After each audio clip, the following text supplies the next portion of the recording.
सभी पत्रकार बंधुओं को मेरा नमस्कार। यह आज की प्रेस वार्ता एक बहुत ही महत्वपूर्ण विषय पर की जा रही है। अभी आप सभी ने देखा होगा कि तमाम चैनल्स पर एक ऑडियो टेप सुनवाया जा रहा है। इस ऑडियो टेप में जो तथ्य सामने आए हैं उन पे ही मैं चर्चा करना चाहूंगा।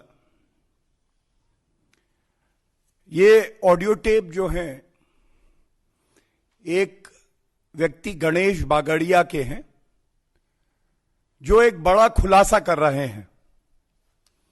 और इससे पहले कि मैं इन ऑडियो टेप के कंटेंट पे आऊं, तथ्यों पे आऊं, ये बताना अति आवश्यक है कि ये गणेश बागड़िया अनूप माझी के करीबी हैं। ये वही अनूप माझी हैं जो कोयला घोटाला के मुख्य आरोपी भी हैं। जैसी जानकारी अभी आई है, तमाम टीवी चैनल्स बता रहे हैं कि 3 ऑडियो टेप उनके पास आए हैं और इन ऑडियो टेप के जो तथ्य हैं वो बड़े ही चिंताजनक हैं। वो दर्शाते हैं कि आज पश्चिम बंगाल में ममता बनर्जी की नाक के नीचे किस तरह से भ्रष्टाचार, कट मनी, सिंडिकेट राज चल रहा है। इन ऑडियो टेप में एक बड़ा खुलासा यह भी हो रहा है कि एक बड़ी ही व्यवस्थित प्रणाली उगाही की वहां पे चल रही है, जिसमें सरकारी तंत्र का उपयोग इन उगाही करने वालों को दिया जा रहा है। और यह कहना भी गलत नहीं होगा कि ये उगाही, ये भ्रष्टाचार, ये तोलाबाजी, ये सिंडिकेट राज, ये मुख्यमंत्री की आंखों के सामने हो रहा है और उनके भतीजे के खासम खास विनय मिश्रा उगाही एजेंट बन के सबसे डिमांड कर रहे हैं। ये विनय मिश्रा, विकास मिश्रा, अशोक मिश्रा बताया जा रहा है कि अभिषेक बनर्जी के बड़े खासम खास हैं। और इस स्तर पे उगाही है कि टारगेट दिए जा रहे हैं एक्सटॉर्शन के। इस महीने का टारगेट 40 करोड़। ये जो पूरा उगाही स्कैंडल कहना गलत नहीं होगा, बताया जा रहा है करीब 900 करोड़ से 1000 करोड़ रुपए तक का है। यह चिंताजनक क्यों है लोकतंत्र के लिए, यह बताना अति आवश्यक है। जो तथ्य सामने आए हैं, पश्चिम बंगाल की जनता ने विश्वास जताते हुए ममता दीदी को मुख्यमंत्री बनाया। हम सब जानते हैं इससे पहले लेफ्ट की सरकार थी, तब भी वहां भ्रष्टाचार था। आम जनता को लगता था कि बदलाव की एक लहर आएगी, लेकिन आज और बुरा हाल हो गया है। खेला होबे, खेला होबे, खेला होबे, बहुत सुना हमने। आज बंगाल की जनता पूछ रही है ममता दीदी से, गिट्टी का भाव आप बताते हो, उगाही आप करवाते हो, क्या यही खेला होबे है? घर का नलका भी लगवाना हो तो कहां से लाना होगा, कितने का मिलेगा? इस तरह का सिंडिकेट वहां बना हुआ है। क्या यही खेला होबे है? किसी आम नागरिक को अपना घर बनवाना है, दीवार खड़ी करनी है, तो पत्थर ईंटें कहां से आएंगे, बालू कहां से आएगी, ये भी ये एजेंट बताते हैं। क्या यही खेला होबे है? प्रतीत ऐसा होता है कि ये भ्रष्टाचार का एक शोरूम और होम स्टोर खोल रखा है ममता दीदी ने। और चिंताजनक ये इसलिए है कि अगर बंगाल की जनता त्रस्त होकर इसकी शिकायत करती है तो सरकार की जिम्मेदारी होती है कि कार्रवाई हो, एफआईआर हो और ऐसे दरिंदों को जेल की सलाखों के पीछे डाल दिया जाए। लेकिन दुख की बात यह है, क्योंकि कट मनी है, हर चीज का एक रेट चार्ट है, तो उनको जेल की सलाखों पे नहीं डाला जाता है, बल्कि इन ऑडियो टेप से सामने आया है, और मैं ऑडियो टेप के ही शब्दों का इस्तेमाल कर रहा हूं, कि कमिश्नर साहब के बगल में जो अभिषेक बैनर्जी का उगाही एजेंट था, वो खुद बैठ जाता है और उसके बाद सभी लोगों से बताता है कि इतना रुपया जमा करो तो काम होगा, वरना नहीं होगा। ये ऑडियो टेप में आया है। हिम्मत देखिए, कमिश्नर के बगल में जो क्रिमिनल है, जो एक्सटॉर्शन करता है, जो सिंडिकेट चलाता है, वो खुद बैठ के रेट बताता है। तो ममता दीदी, क्या यही खेला होबे है? और इसीलिए भारतीय जनता पार्टी ने, हमारे सभी वरिष्ठ नेताओं ने, आदरणीय प्रधानमंत्री जी ने बिल्कुल स्पष्ट कहा है बंगाल की जनता से,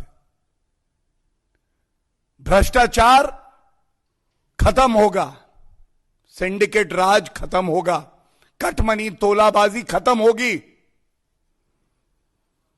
बंगाल की जनता परिवर्तन चाहती है।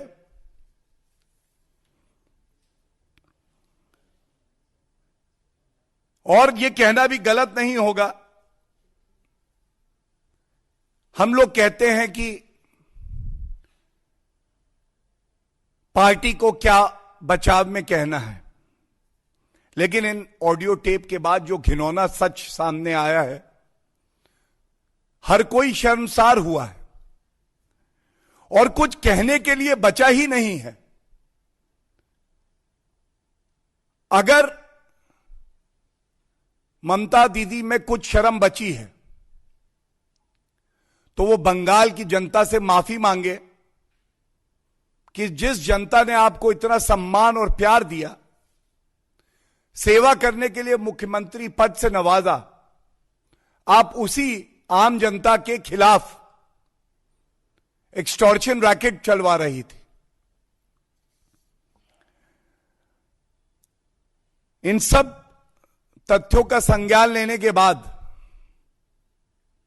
यह कहना गलत नहीं होगा, 2 मई दीदी गई, 2 मई कटमनी गई, 2 मई सिंडिकेट राज गया।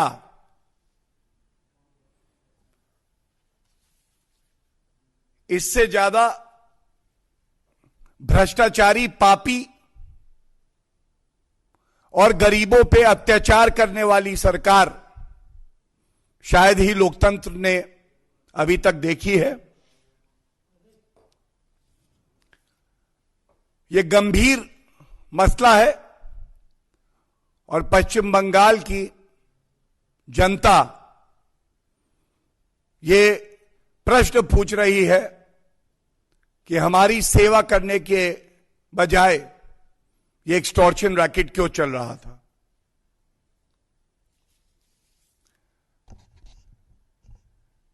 धन्यवाद। इंग्लिश में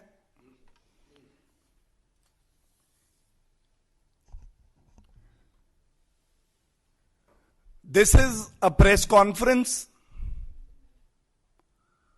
regarding a very serious revelation that has been made by certain electronic channels. They have covered 3 audio tapes in which one Mr. Ganesh Bagadia is making a very serious disclosure regarding the syndicate Raj that is prevailing in West Bengal. Mr. Ganesh Bagadia is close to Anup Majhi, who is one of the prime accused in the coal scam. The contents of these 3 audio tapes make it clear that there is a very organized syndicate crime that is taking place in West Bengal. People who are resorting to these illegal means are extorting money from the people of West Bengal are also enjoying political protection from the Mamata Banerjee government. What makes it even more serious is the fact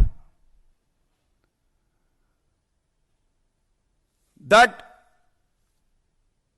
one such Vinay Mishra, along with Ashok Mishra and Vikas Mishra, who are considered very close to Abhishek Banerjee, have been making demands to the people of West Bengal that you have to deposit this amount for a particular task. What kind of government is this, where even to procure the material to build your house is only available to the citizens of West Bengal once they pay this Vasuli tax? It becomes even more serious because the chief minister of a state who is supposed to guard and fiercely fight for the rights of the people of West Bengal has decided to look the other way and has given the charge to Abhishek Banerjee and his close aides to extort money. FIRs are not registered, rather the tape reveals such is the audacity of these extortionists that in one such meeting, an extortionist who is close to Abhishek Banerjee was sitting next to the commissioner and making illegal demands from various people who wish to invest or undertake a legal activity. We all know that it has been the resolve of the Bharatiya Janata Party and our respected Prime Minister Shri Narendra Modi ji made it very clear. Bengal has to prosper. Bengal is eagerly waiting for a change. Bengal has to be freed from Tolabazi, from corruption, from syndicate Raj. And I must say We all know that elections are going on in West Bengal also. In democracy, nobody is above the will of the people. People of West Bengal are saying, no more cut money, no cut money, but these extortionists, these political persons giving patronage to the extortionist will be cut to size. They have to be taught a lesson.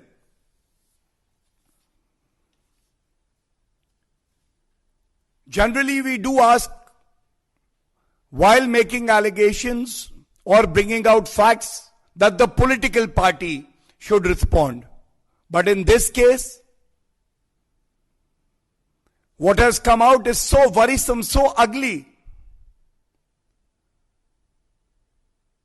that we just wish to say that Mamata Banerjee